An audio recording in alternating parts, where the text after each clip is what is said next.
Yes. Good evening, everyone. Today we are discussing about thoracic trauma, which is an important cause of morbidity and mortality in trauma patients.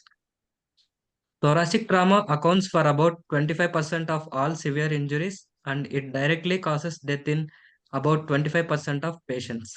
The leading cause of mortality in chest trauma is hemorrhage, either intrathoracic or associated major vascular injuries. In 80% of chest trauma cases can actually be managed non-operatively, which if we pick up the warning signs early. This makes early physiological resuscitation and correct diagnosis crucial and outcomes are much better. Okay, hold on at this stage. Just go back to this slide. Yes. Number one cause of death in a road traffic accident or a polytrauma patient is head injury. And Second cause of death is the chest injury. Like you have correctly mentioned, more than 80% of chest traumas can be managed in a peripheral hospital, like a district hospital or a taluk hospital, if you know how to recognize those trauma signs and how you can put a drain, chest drain, simple chest drain. If you can manage chest drain insertion and removal, you can manage large majority of these chest trauma patients without causing mortality by yourself wherever you are. You need not send it to a specialist center. That's the message here. Okay? yes, Likith, Okay, what do next. you mean by early physiological resuscitation? There is nothing called pathological resuscitation also, no? early Early, physiology. early resuscitation, that's all, and Yes. correct diagnosis. There is nothing physiological. It is Okay. just resuscitation. He is coming to that ABCD protocol. If we allow him to continue. Yeah, continue. Yes. And chest trauma can be broadly classified into three categories. Blunt chest trauma, the most common cause usually seen in motor vehicle accident, high falls, violent assaults, and blast injuries. Next is penetrating trauma caused by gunshots, and stabbing injuries.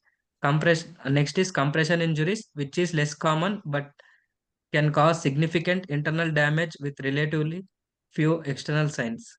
It is important to remember that external injuries may look minor, but underlying injuries could be life-threatening. So, what is the example for compression injury? So, between compression between of chest between two objects or by What happened in the Himalayan regions recently?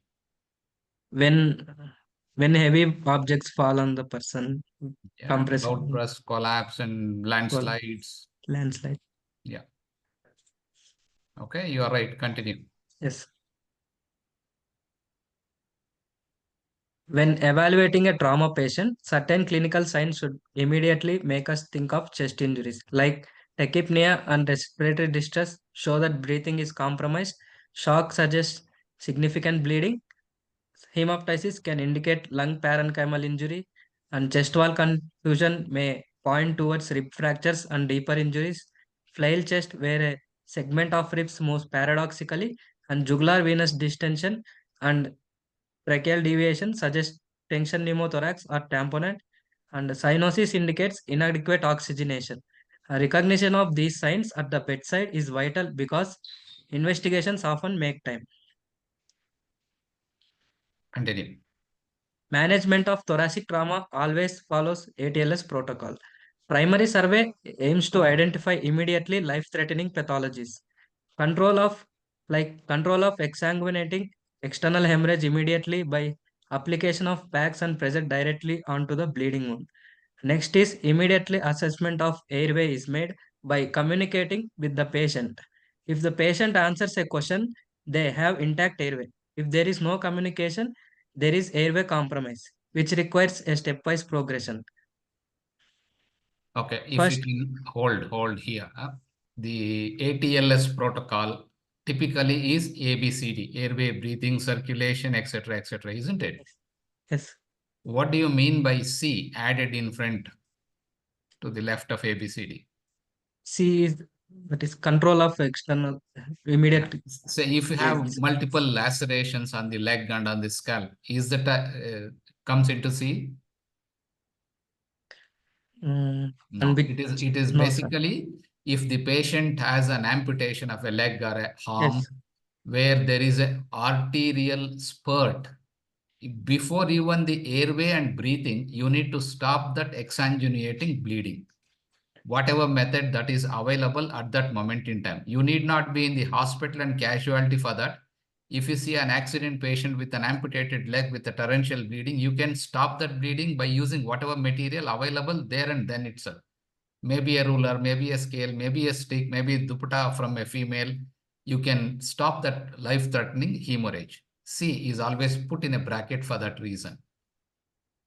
It's not in Yes. all patients, only in those Yes. exsanguinating patients. Then the Yes. ABCD protocol as convention. Yes. Continue. If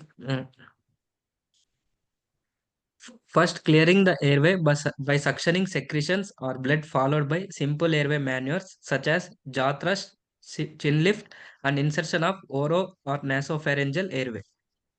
Okay, if I And stop patients, you here itself once again, you said you asked the patient his name and where he is, and if he can say his name and if he is oriented to the place and time, what is his GCS at this stage?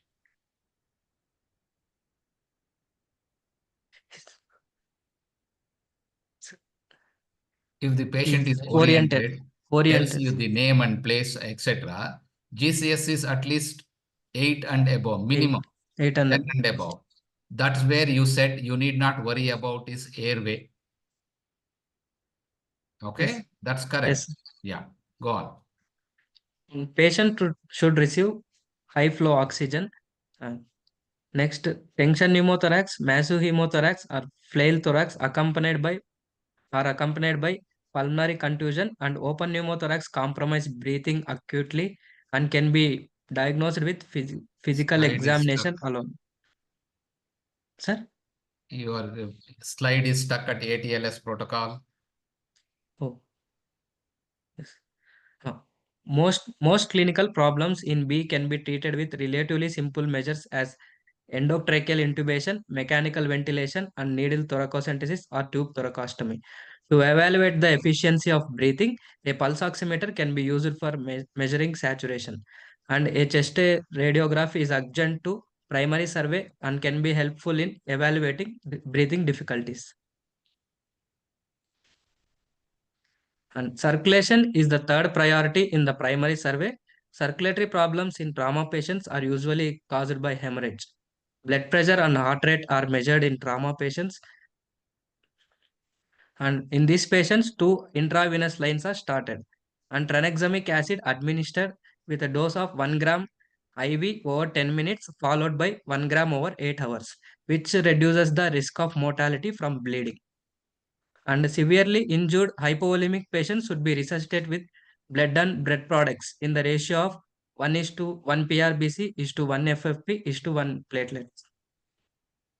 And disability includes the assessment of neurological status.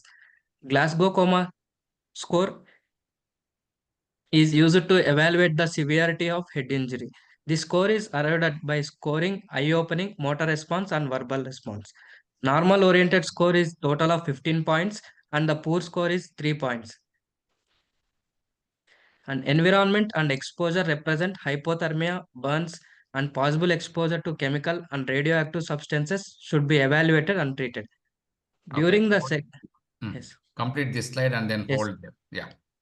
During the secondary survey, the patient is examined from head to toe, and appropriate additional radiographs of thoracic or lumbar spine and extremities are performed when indicated. Okay, not you, Sai, the others who are listening, seniors. What do you mean by permissive hypotension here in this context? Sir, if we increase the blood pressure, like if it is in the higher end, whatever Mm. the bleeding is happening, it will increase or accentuate.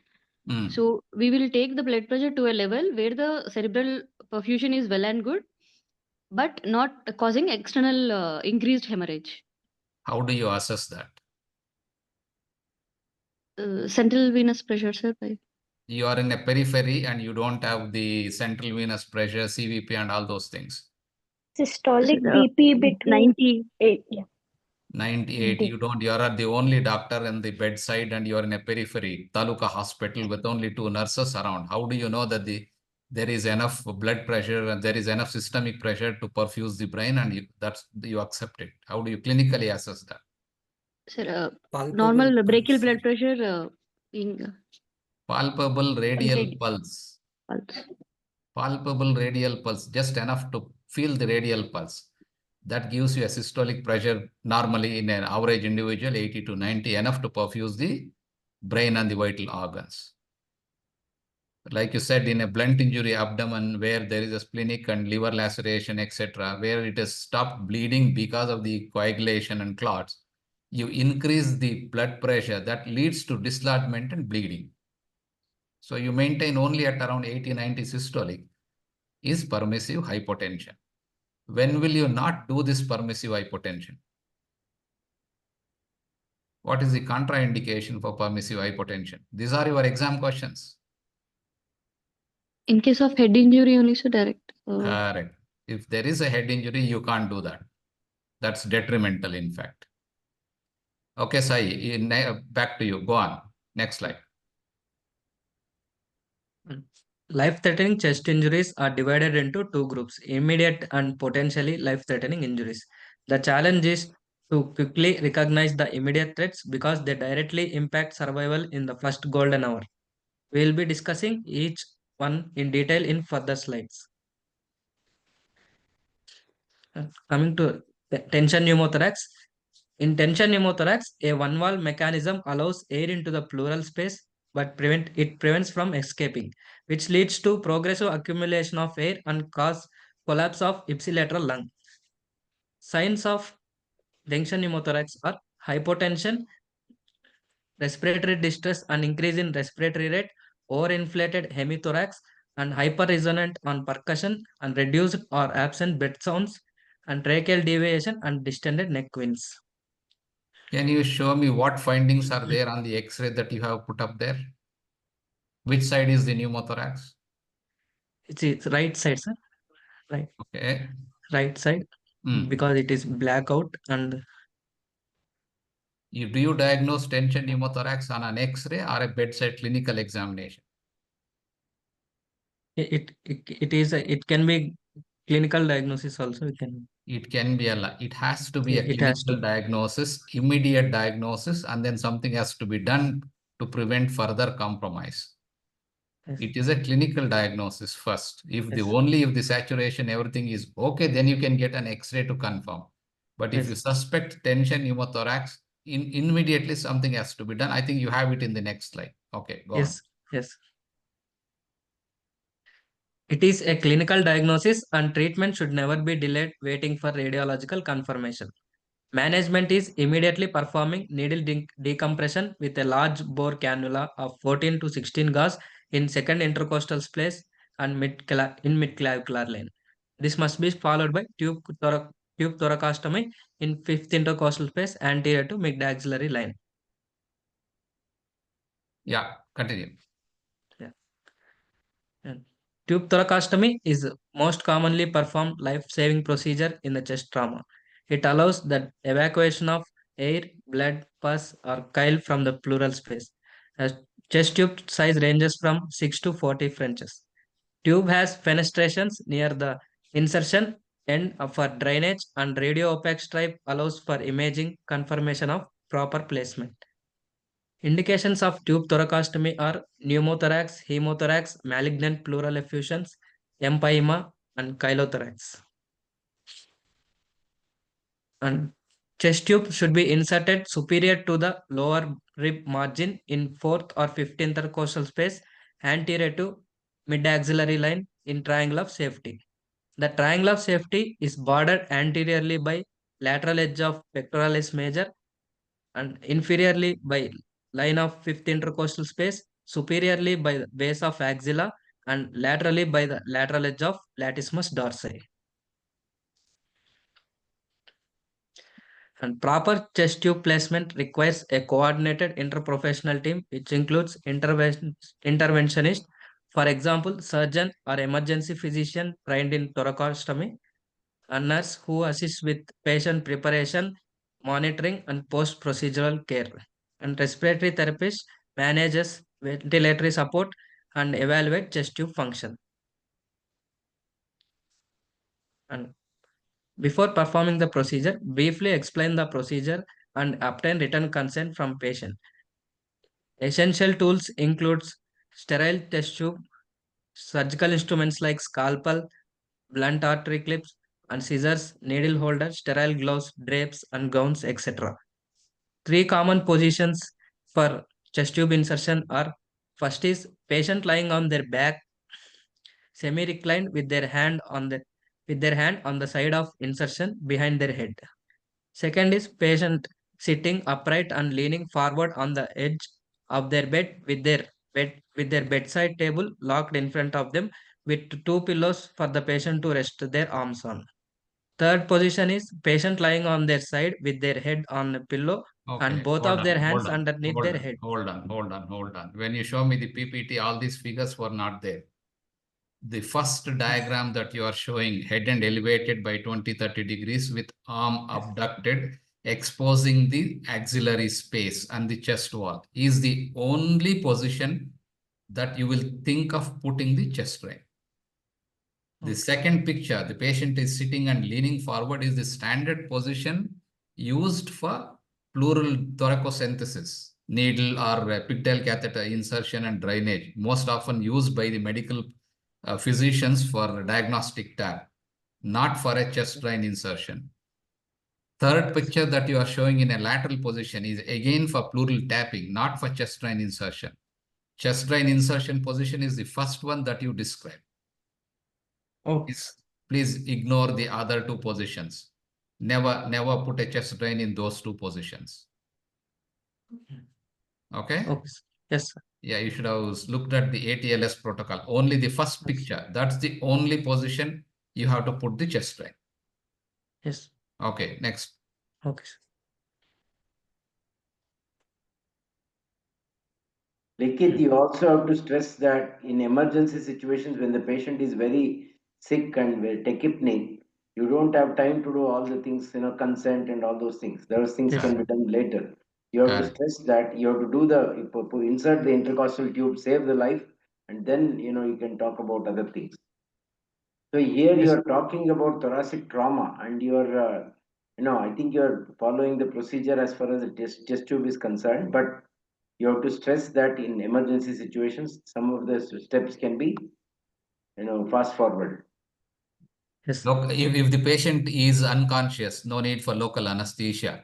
If the patient is in distress, you are suspecting a pneumothorax. You can't waste your time taking consent and preparation and all those things. The quick Yes. clinical decision bedside, and then something has to be done immediately. That's what Ravi Shankar is saying. Okay, Yes. go for it. Next. Yes. Before starting the procedure, wash hands and don sterile apron. Pour sterile water into the chest drain bottle up to the marking. Don sterile gloves and clean insertion site. And apply sterile drapes around the area. And inject lignocaine or lignocaine under the skin and down to the pleura. After that, a 2 to 3 centimeter skin incision is made within the line with the upper edge of the rib. Using a blunt artery clip, a track is dissected bluntly through subcutaneous tissue and muscle layers, staying just above the rib. The parietal pleura is punctured with closed end of a clamp. A gloved finger is then inserted through the pleura and finger sweep is performed.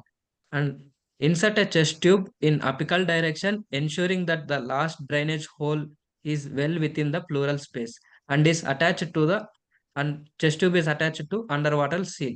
Misting of the tube or bloodstain fluid drainage confirms the intrathoracic placement of the chest tube.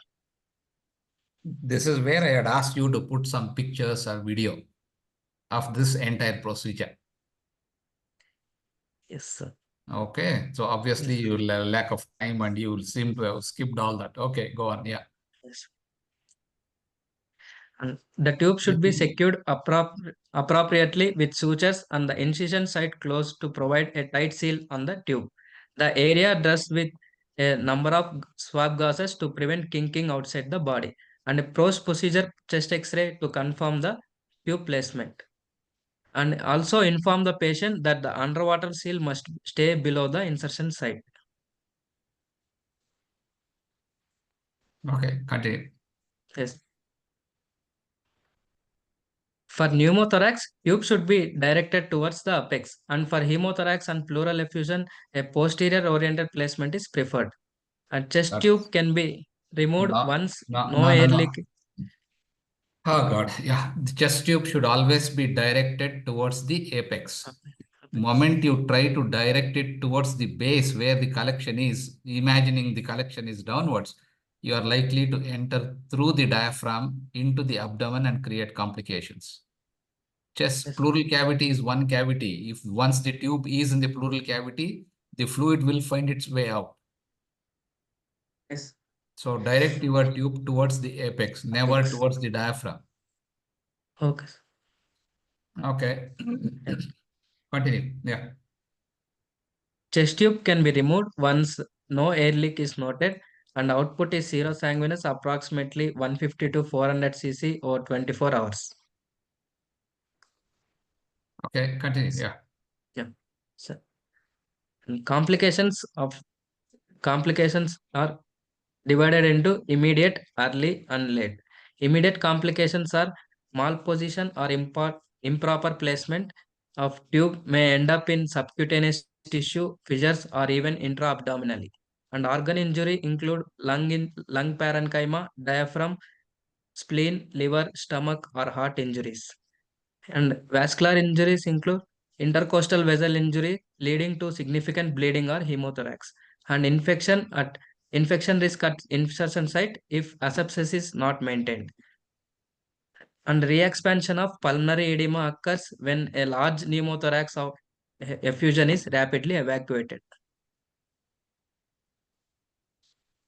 Early complications include tube blockage or kinking leading to ineffective drainage and persistence or recurrence of pneumothorax or hemothorax.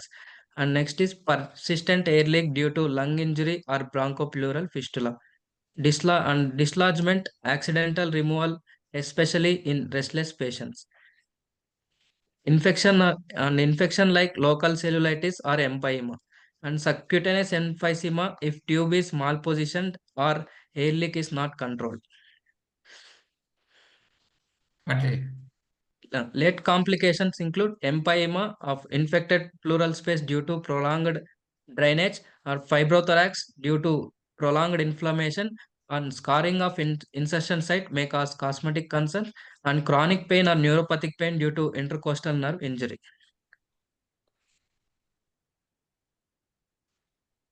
Open pneumothorax. This is commonly referred to as sucking chest wound.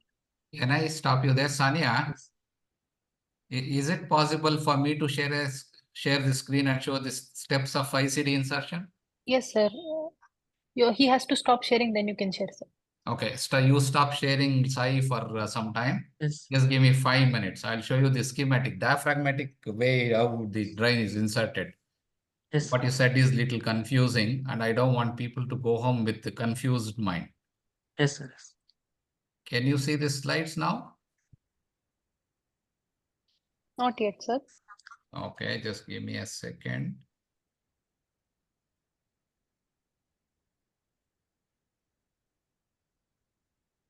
Why is it not? Okay. Yes, sir. Can be seen now, sir. See, when you read the complications about chest drain, this is the typical that you get in any book. There is no organ in the abdomen or the chest that's not been pierced by a chest drain. Meaning to say it's one of the bedside procedures, easy procedures, can be done by anyone. But if you don't follow the standard steps, you end up placing the chest drain into the lung, into the ventricle, into the aorta, into the liver, into the spleen, into the colon, any organ that is in and around the chest. So you got to follow certain standard steps in insertion of the ICD.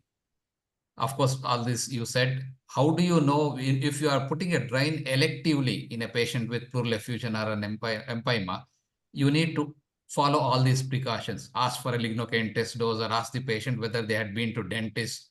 Was there any reaction to the lignocaine, and etc. Make sure that the patient is connected to oxygen and SpO2 monitor. This is the position typically used for fluorosynthesis, not for chest drain insertion. Proper chest drain insertion that we do as a surgeon, number 28 or 32, should not be done in this position. It's only for a pigtail catheter insertion or a pleural tapping using a Venflon connected to a underwater. This is what you said. The triangle of safety. The level of nipple in male corresponds to the fifth intercostal space. The level of breast fold in a female corresponds to that space. It's not along the mid-axillary line. Between the mid and anterior axillary line, in the fifth or fourth or sixth intercostal space, along the upper border of the rib. Okay? Here is a female patient where the breast is held away from your operating field by an assistant. You have made a stab incision enough to put one finger in. After the local is given to the skin infiltration, and then I generally give 1 or 2 intercostal blocks at the site where we give. Wait for 1 or 2 minutes for the local to act, and then length is enough to put one finger in and the tube to go in. Schematically showing your dissection should be along the upper border of the rib, because along the lower border will be your neurovascular bundle. You take the artery forceps, dissect, spread around along the upper border, then puncture into the pleura. In a typical trauma patient, ideally you should put your finger and feel the contour of the diaphragm. If you have enough experience, you can feel that the contour of the diaphragm is good, or is there a diaphragmatic rupture? Is there a lung contusion where the lung is not going to feel like little liver consistency? That all comes with experience. And then along the same track, your drain should go towards the apex. Never direct it downwards. It's always towards the apex. Once that is done, you collect it to the underwater seal. These are the steps of chest drain insertion, whether it is a male or female patient, whether it is a 3-year-old or 98-year-old patient, whether it is for pneumothorax, hemothorax, pleural effusion, whatever the indication is. Don't use any other method. Don't use any other steps. Okay. I'll stop sharing. You can go back. Yes. Okay. 1 second.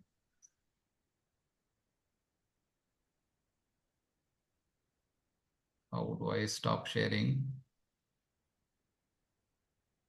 So you will get a tab Yeah. above. Okay.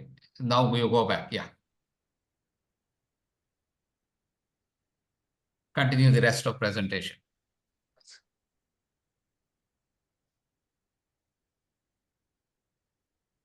Yeah, I can see your slide.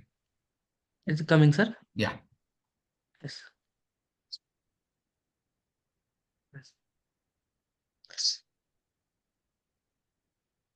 Open pneumothorax. This is commonly referred to as sucking chest wound. And pathophysiology, it occurs when there is a direct communication between pleural space and the external environment. If wound is more than 2/3 of the diameter of trachea, and air preferentially enters to the chest defect, leading to the collapse of lung. And first, management includes first seal the wound temporarily with a sterile occlusive dressing taped on 3 sides. This prevents air entry but allows escape. And then perform a definitive chest tube thoracostomy away from the wound site. Massive hemothorax usually results from injury to intercostal vessels, internal memory artery, or even great vessels. Patients present with dullness to percussion, reduced or absent bed sounds, reduced chest expansion, and hypovolemic shock.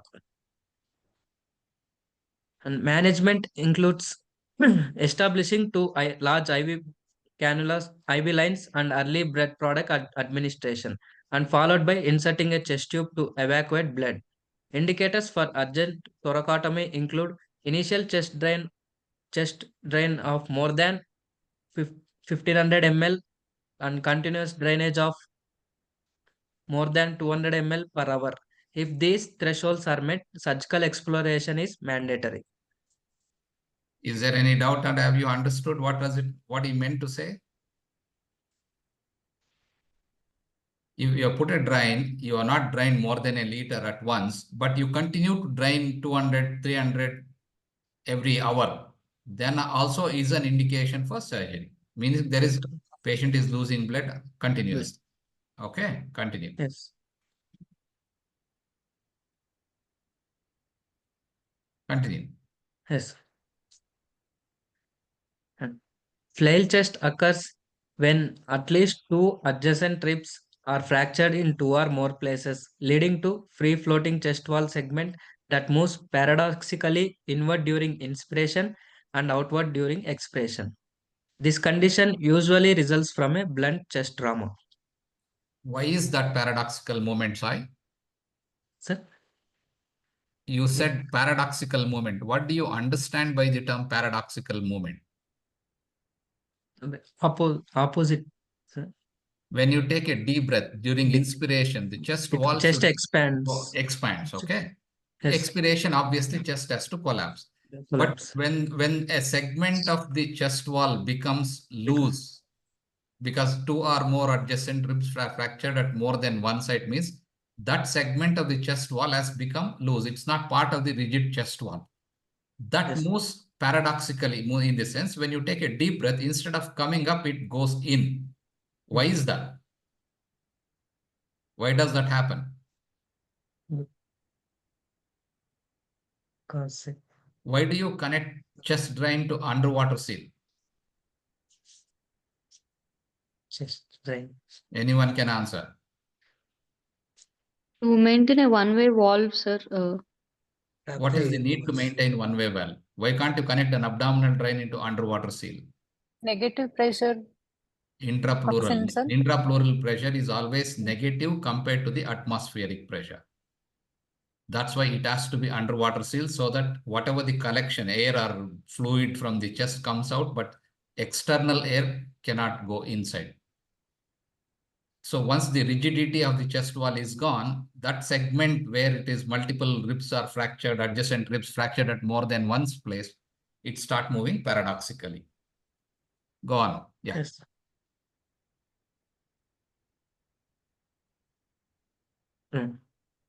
Due to pain, the patient's tidal volume reduces, which leading to inadequate ventilation of basal segments, resulting in atelectasis, and also inhibits patient coughing, allows secretion to obstruct bronchi and cause acute respiratory failure.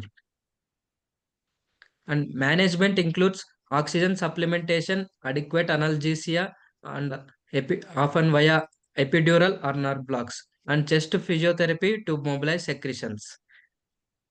Ventilation is reserved for patients developing respiratory failure and despite adequate oxygen and analgesia. Splinting is not an effective management as this will reduce respiratory movement and exacerbate the ventilatory compromise. And surgical fixation of the ribs may be considered in severe cases. It's a topic of its own as to when you fix and what are the indications for surgical fixation, what are the techniques of fixation, etc. But what you said is correct. Putting a plaster on the skin chest wall, splinting, or putting an abdominal binder onto the chest is not effective. In fact, it compromises the respiration. It makes the secretions to stay in and leads to more complications. That should never be done. Essentially, when you see a patient with flail chest, meaning to say the injury is quite severe. Instantaneously, it gives you the indication. Multiple ribs are broken at multiple segments means injury is severe, meaning to say there is underlying organ injury, such as lung contusion. If there is lower part of the ribs are fractured, you expect abdominal injury like splenic or liver or haloviscous perforation. That's what it signifies indirectly. Go on. Pericardial tamponade occurs due to accumulation of blood in pericardial sac from myocardial rupture or coronary vessel injury. As the classic Beck's triad includes elevated jugular venous pressure and hypotension and muffled heart sounds. EFAST is a reliable diagnostic tool which shows pericardial fluid. And chest X-ray may show enlarged cardiac silhouette. EFAST, if you go back, EFAST is Yes. your one of the exam papers. What do you understand by the EFAST, Nikita? Sir, it's an extended version of immediate ultrasound, which is being done bedside, sir, like focused assessment of sonography for Who trauma. does it? It is done by either by an emergency physician who is trained to do it, or by a radiologist. So EFAST is something, it has to be done by the casualty medical officer, emergency physician, whoever is there and then. Meaning to say, if you are posted in the emergency medicine, you got to be trained in all these basics. You do the ultrasound and decide. You don't wait and waste your time depending on the radiologist. Okay, good. Yes. Next. Go on, Sai. Yes. Chest X-ray show enlarged cardiac silhouette. And If you go pen- back 1 second, Yes. 1 second, just hold on. Chest X-ray enlarged cardiac silhouette is typically seen in a patient with massive pericardial effusion. In a trauma patient, typically when you have a sternal mid-chest injury, sternal injury, fractures in and around the sternum, your X-ray may not show an enlarged cardiac silhouette. But if you have the clinical signs of jugular venous distension, hypotension, you have done enough fluid resuscitation to correct hypotension, but it still remains in hypotension with no other cause for hypotension, in the sense, no bleeding in the abdomen, and no other explanation available to explain the hypotension, but his jugular veins are distended, meaning as if it is fully filled and still in hypotension, that's when you suspect possibility of a cardiac tamponade because of the pericardial effusion. You don't have to have 100, 200 ml. Small amount of blood in the pericardial sac in a trauma patient is enough to cause cardiac tamponade. Okay? Yes. Continue.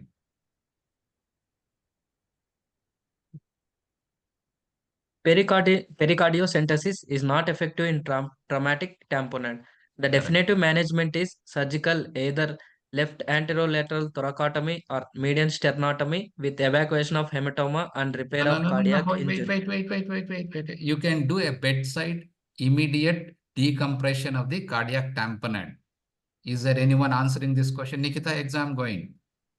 Anterolateral thoracotomy, sternotomy will take time and you have to go to operation theater. How can you release the cardiac tamponade instantly in the casualty?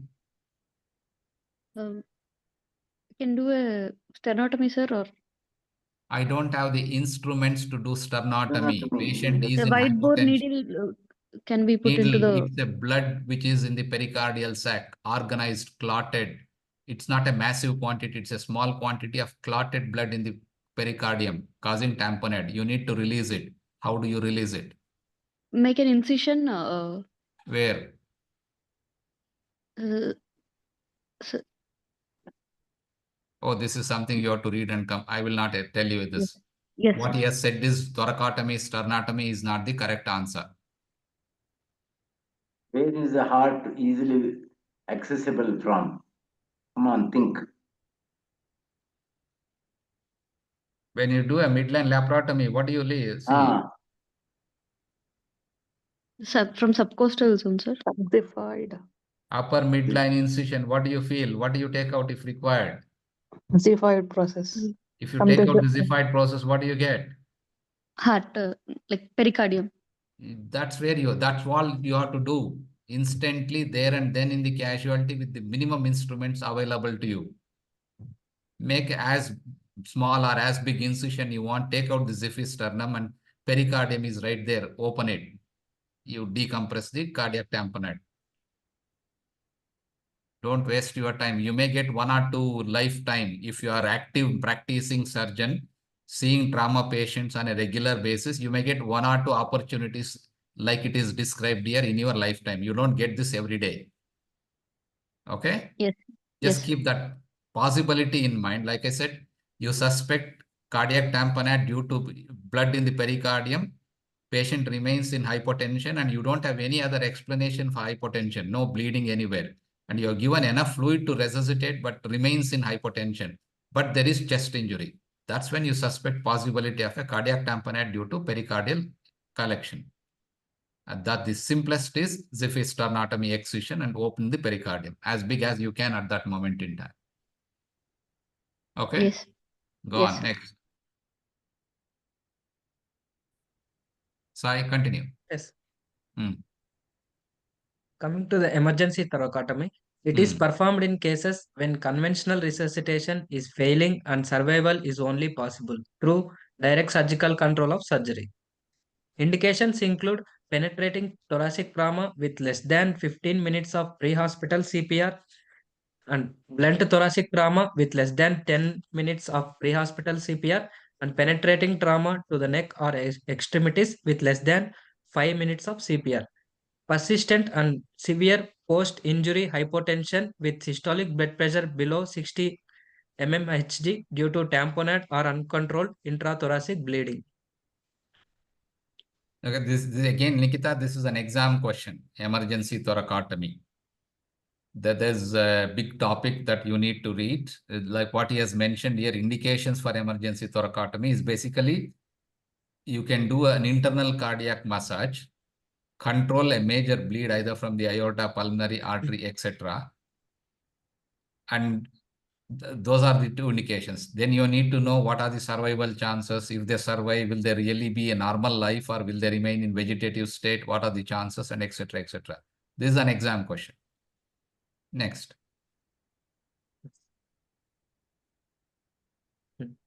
Overall survival rate of the thoracotomy in blunt trauma is 1.4% and in penetrating trauma is 8.8%. Goals of the procedure are relief of cardiac tamponade and direct control of intrathoracic hemorrhage and performing open cardiac massage if patient is in arrest and control of massive air leak from tracheobronchial injury and access for cross-clamping the descending aorta to preserve blood flow to heart and brain in cases of exsanguination below the diaphragm. Thank you, sir. Where did you skip the penetrating chest trauma, pa? There were 3-4 slides on penetrating chest trauma. What do you do?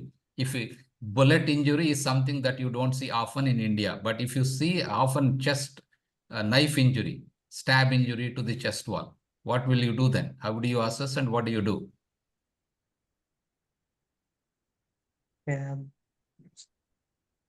Nikita, your exam going, you are the target.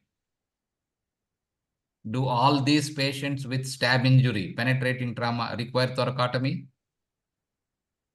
Sir, it depends on what kind of injury patient has, sir. So if hemodynamically stable, we'll evaluate further to look for the any damage to the vital organs or the greater vessels. Yeah. But in case if it is just a minor injury, we can conservatively manage and wait and watch, sir. But if it is a major one, we have to Penetrating pick up injury, bullet injury, of course, you have to take him to the theater. Bullet injuries are not often seen in our setting. They're more of a Western culture. But when you see a stab injury, if there is penetration through and through into the pleura, obviously you will have a pneumothorax. You have to put a chest drain. That is the basic procedure that has to be done. Not all penetrating trauma patients require a thoracotomy or thoracoscopy. Only less than 20%, around 18 to 20% of them only require a thoracoscopy or a thoracotomy if there is injury to the lung or an underlying vessel or something like that. Again, most of the penetrating chest trauma patients also can be managed by a chest tube itself. That's the purpose, presentation of chest trauma. But you need to recognize who can be managed only by the chest drain and who needs a referral to a specialist center. So the same principles that Dr. Reddy, outlined before. Initially, if there is a sudden rush of lot of blood, 1000 ml, then there is a chance that there is something major going on inside. Or if there is not so much blood, but then there is 150 to 200 ml of blood every hour, then you will have to think that there is something significant. So then you have to make a decision. If you want, if the patient is stable, you can get a CT to assess the thing. Otherwise, you can take the patient to the OT straight away. I think those two is in terms of bleeding with penetrating trauma. Yeah. Take home message is not all penetrating trauma patients require a going to operation room and doing a thoracotomy. Yeah. Sir, Mm. for a practical approach, if Mm. there is a penetrating trauma, Mm. which is not through and through, but just there is an entry site with the penetrating penetrating thing in situ with the patient, sir. In the chest wall, but you The are knife not is sure whether still the on pleura him. is penetrated or not. That's your question. Okay, sir. Okay, If then pleura you is penetrated, auscultate. Go on, complete the question. if the pleura is penetrated, should we remove the penetrating injury and then put an ICD, or first we have to put an ICD, sir? That was Your my question What is, is if a practical? patient comes with a metal rod or a Yes, wooden plank penetrating through and through the chest, and they come with the penetrating rod still in situ, that's when yes, you sir. have to take them to theater, do the thoracotomy, then only remove that penetrating object. But in an ordinary circumstance where there is a multiple stab injury to the chest wall, where there is penetrating object is not there in the chest wall. Did you understand? Knife Yes, stab sir. injury. Those patients, if the pleura is penetrated, is injured, then you have to put a chest drain and then take it further depending on there is bleeding or not. Your question is specifically if the patient has fallen in a construction site with an iron rod or a long wooden plank going through the chest. Yes, That sir. Yes. patient has to be immediately taken to the theater. Thoracotomy has to be done. Only then you remove that object, penetrating object. But if it is not through and through, sir, it's just entering, that's it. But penetrating the pleura. You still have to you have to answer the question yourself. Put the chest drain first, then only remove the thing. Okay, sir. Any other doubts?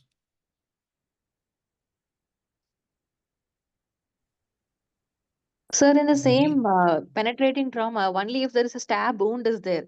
Should Hmm. we wait to get an X-ray, or we can invariably put an ICD, sir? That is You go back to the ABCD, airway, breathing, circulation. If the patient is comfortable, no tachypnea, saturation is good at room air itself or with 1 or 2 liters of oxygen, then you have the liberty of time to get a chest X-ray done and then put a chest drain, etc. If the okay. patient is tachypnic, tachycardic, hypotensive, no air entry, then immediately you have to put a chest drain before even asking for a chest X-ray.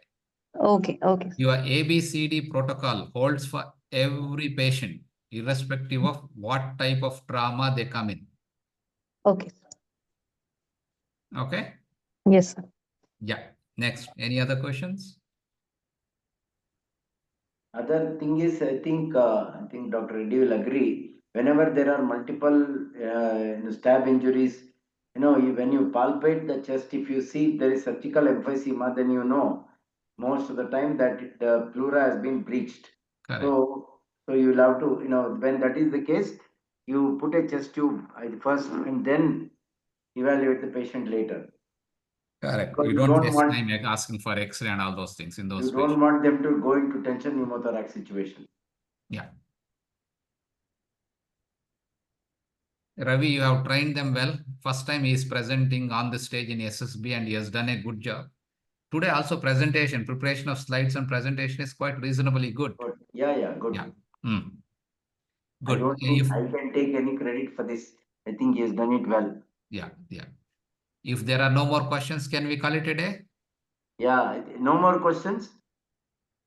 Registrars, Dr. Reddy has given his feedback. Registrars and residents, anyone wants to talk? Anybody can ask any question, irrespective of whether you are a registrar or a resident. Don't sleep, go to bed with the doubts. Ask it now. So in a polytrauma case, like it had happened once in the ER, it was a polytrauma patient with a very low GCS, Mm. and he was brought in. He was gasping and he was intubated, sir. Mm. Now we could not make out like whether chest was the cause for this, sir. Breath sounds were not very clear. In Mm. this condition, do you consider putting in an ICD, or do you wait for some investigation? Because Yeah. after If you follow A, B, C, D, airway is being addressed by intubation. yes, sir. Now, if you say that there is no air entry, instantly put a drain on both sides. There is nothing to lose. Okay, sir. It's a diagnostic and therapeutic. If there is a pneumothorax that is causing him to collapse, you are immediately treated also. Yes, sir. In a situation where there is doubt of this nature, instantly put a drain. If you can recognize just left side is chest injury and something to suggest the injury is on the left side, put left side drain. Yes, If there are no such signs to say which side should I put one on both sides. Both sides. Because sir, ultimately, once they did the CT, it came out to be like the chest was not involved, sir. But still, we should Doesn't matter. bend down. Doesn't matter. Okay. If on the spot in the casualty you are examining and air entry you think is reduced or absent, and that may be the source of this trouble, you are not doing any harm by putting a chest drain. Ainas, Yes, sir. what have you been taught? You have been taught that once there is, let us say there is head injury, but you are preventing secondary brain damage due to hypoxia. And one of the cause for hypoxia is problem in the chest. So Yes, you sir. need to address that issue. And despite that, if there is no chest injury, then maybe the respiratory center in the brain is affected, whatever. But till then, you can try and minimize the hypoxia and secondary damage to the brain by inserting a chest tube. Yes, sir. Yes. I Sir, can really. one question out of curiosity. Suppose we are in a very peripheral setup and there is no just drain tube is there, but the underwater seal is not there. So only the suppose ADK drain or something, a Eurobag is there. How shall we make it into a underwater seal? Is there anything that you have done? If you look at your Euro bag, the good Yes, old sir. done standard Euro bag has a valve in the bag itself. It's a Huh. unidirectional valve, like a Heimlich valve. Yes, sir. There are recently available Eurosac bags do not have those valves, but the good old and Ramson's urine bag, there is Yes, a sir. valve in the bag, flutter valve, Heimlich valve, that Yes, acts sir. as a one-sided direction drainage. Okay, so in that we can fill the water. Till you get something, you can get a bottle, put some water into it, and you can create your one yourself. If you have only Eurosac bag, that's our question. She is in the periphery Taluk hospital, connected to a Eurosac bag. Most of the Eurosac bags have a unidirectional valve. Then you Okay. ship the patient immediately to a hair center. That's all. You are not doing any harm. Yeah. Okay. Okay, I think if there are no further questions, Rajshekhar, I think obviously is very seasoned, trained teacher. So he intervened at the right time to to give his wisdom and correct some of the deficiencies. And I think he also his own video also to demonstrate what it is to put the intercostal tube in the right way. Sai Likith has, for the first time presentation or first few presentations, he did a good job. I think there was a good flow and he didn't read from the slides. He was explaining the slides well. So it's good. Keep it up and improve. I think if there are no further questions, good night, everybody. Good night, guys. Thank you. Well done. Thanks. Well done. Yeah. Thank you. Hmm.